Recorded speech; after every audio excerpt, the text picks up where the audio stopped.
আসসালামু আলাইকুম বন্ধুরা, আমি আজকে কলা আর দুধ দিয়ে ইফতারের জন্য কেক বানাবো। এই কেক বানাতে লাগবে কলা, দুধ আর আটা। দুইটা কলা নিচ্ছি, তিনটা কলা আমি প্রথমে ছুলে নিব, তারপরে এটাকে আমি গোল গোল করে পিস পিস করে কাটবো। কারণ আমি গোল করে এখানে এজন্যই কাটতেছি যে ব্লেন্ড করলে পুরোটা সুন্দর করে ব্লেন্ড হয়েছে। আপনারা চাইলে হাত দিয়ে মতেও নিতে পারেন, আমি এখানে ব্লেন্ড করব। আমি কলাগুলো কাটার পর এর মধ্যে আমি 2টা ডিম দিব। আপনারা চাইলে বেশিও দিতে পারেন, কারণ আমার ডিমের স্মেলটা ভালো লাগে না, সেজন্য আমি 2টা দিচ্ছি। আপনারা চাইলে বেশি দিতে পারেন। তারপর আমি জাল দেওয়া যে দুধটা সেটা অ্যাড করে দিব। আমি আগে থেকেই জাল দিয়ে রেখেছিলাম দুধটা, সেই দুধটা এখানে দিয়ে দিব।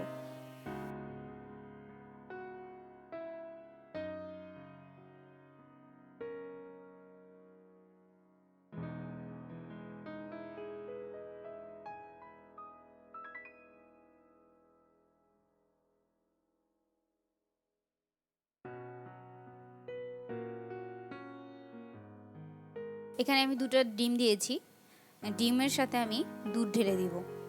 জাল দেওয়া যে দুধটা সেটা দিচ্ছি। এখন আমি ব্লেন্ড করার জন্য এক ব্লেন্ডারের যে কাপ সেটার ভেতর ঢেলে নিব।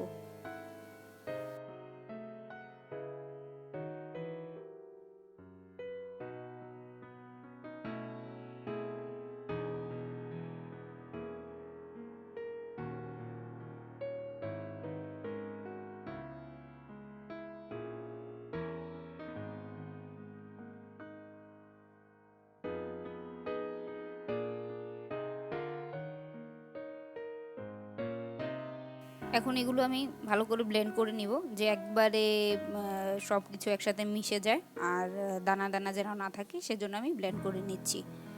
আপনারা চাইলে হাতে মতে চালিতে ছেঁকে নিতে পারেন, যে কোনো চালুন দিয়ে ছেঁকে নিতে পারেন। আমার ব্লেন্ডার করা শেষ, দেখেন একবারে কোনো দানা নেই, সব মিশে গেছে একসাথে। এর মধ্যে আমি দিয়ে দিব আটা, লবণ আটা দিয়ে দিব এর মধ্যে আমি।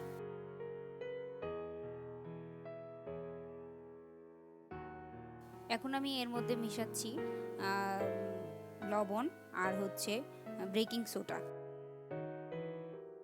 1 চা চামচ আর কি বেকিং সোডা নিয়েছি, আর লবণ নিয়েছি পরিমাণ মতন। এখন আমি এই আটাগুলোর মধ্যে চিনি মিক্সড করে দিব, মানে চিনিটা আমি গুলে ফেলবো। এখানে আমি ছোট যেই চামচটা দেখতেছেন ওই চামচের 3 চামচ নিচ্ছি, কারণ আমার খুব মিষ্টি ভালো লাগে, সেজন্য আপনারা চাইলে মিষ্টি পরিমাণ মতন যে যেমন খান সেই পরিমাণ মতো নিতে পারেন। আমি কম খাই, সেজন্য এখানে আমি কম চিনি দিচ্ছি। ভালো করে ফেটে নেন যেন চিনিটা দানা দানা না থাকে, আর এমনিতেও চিনিটা আনাম থাকে না, এটা গলে যায়। নাড়তে থাকুন ভালো করে যে মিশে যায়।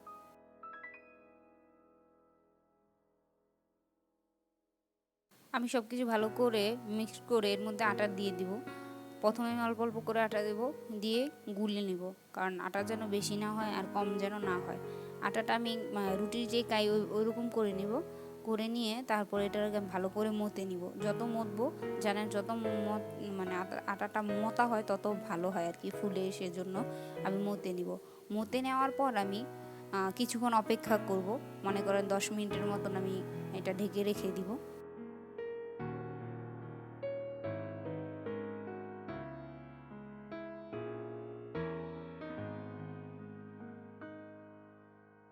আমি 10 মিনিট পর আটাকে আরেকটু যেই ইয়েটা ছিল, মানে আমার যেই গুলিয়েছিলাম যে কলাটার দুধটা, সেই পানিটা দিয়ে আমি ভালো করে ফেটে নিব আর কি। পিঠার যেরকম কাই ওরকম করে নিব আমি, সেজন্য ভালো করে মতে নিব। আমার যে কাইটা অলরেডি করা শেষ। এখন আমি একটা মানে ছোট সসপ্যান ছিল, আপনারা যদি ছোট বানান তাহলে পুটিনের বাটি নিতে পারেন। আমার ছোট একটা সসপ্যান ছিল, সেটাতে আমি খাবার যেই তেল, রান্না করার তেলটা চতুর্পাশে দিয়ে দিব, যেন আমার এটা সহজেই উঠাতে পারি। 2 হাতে ভালো করে দিতে, আপনারা চাইলে ব্রাশ দিয়েও দিতে পারেন। পুরো বাটিটা দিব, কারণ এটা ফুলে উপরে উঠে যাবে, সেজন্য আমি পুরোটাই দিচ্ছি। ভালো করে মেখে নিচ্ছি তেলটা।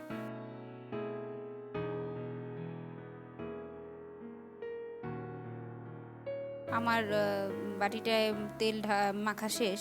এখন আমি যে কাইটা করেছি, দেখেছেন কাইটা খুব বেশি পাতলাও না আর খুব ঘনও না, এভাবে কাইটা দিতে হবে। আমি গুলে নিচ্ছি কাইটা, আমি এখন এটাতে ঢেলে দিব।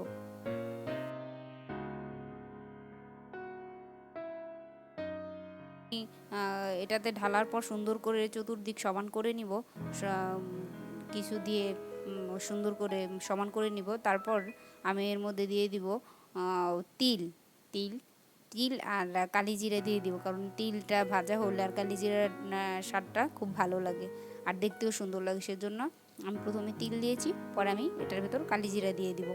কালি জিরা দেওয়ার পর আমি কিছুক্ষণ এটা রেখে দিব, 10 মিনিটের মতন রেখে দিব। রেখে দিয়ে তারপর এটা আমি চুলায় বসিয়ে দিব।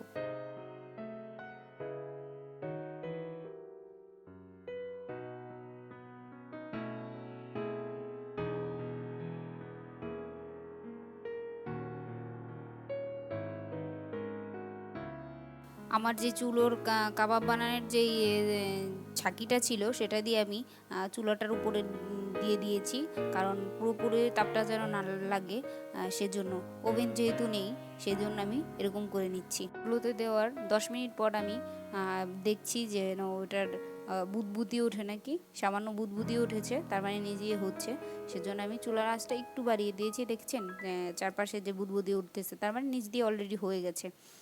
আর ওপরে যে এটা বাকি আছে সেটা আমি কি করব, এটা উপুত করে নিব, উপুত করে দিব আমি এটাকে, যেন ওপরের সাইডটাও ভালো করে হয়ে যায়। আর আপনাদের একটা কথা বলতে চাই, যদি আপনারা গ্যাসের চুলায় হয় তাহলে একটা তাওয়া বসায় নেবেন, যে কোনো একটা তাওয়া আছে সেটা বসায় নেবেন, সেটাতে একটু বালু দিয়ে নেবেন, তাহলে হয়ে যাবে। আমি কিছুক্ষণ অপেক্ষা করবো এটা হওয়া পর্যন্ত। এই যে আমি এখন চুলা থেকে নামিয়ে নিয়েছি, দেখেন কি সুন্দরভাবে হয়েছে, কোনো জায়গা পুড়েনি, দেখতেও ভালো লাগতেছে। আর বিশ্বাস করবেন এত সুন্দর মানে ঘ্রাণ আসতেছে, যদি না বানান তাহলে বুঝবেন না। বাসায় বানিয়ে একটু ট্রাই করে দেখবেন যে আসলে খুব স্বাদের এটা। এই যে আমি এটাকে এখন কেটে দেখাবো যে ভিতর দিয়ে পুরো হয়ে গেছে। এই যে আমি কেটে দেখাচ্ছি এখন।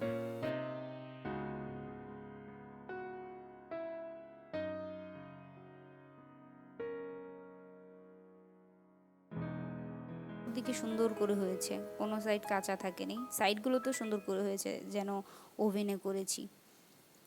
দেখতে খুব ভালো লাগে আর খুব সুন্দর স্মেল। আমার ভিডিওটা ভালো লাগলে অবশ্যই একটা লাইক করবেন আর শেয়ার করে দিবেন। এ পর্যন্ত ভালো থাকবেন, সুস্থ থাকবেন। আজ এই পর্যন্ত কি, আসসালামু আলাইকুম।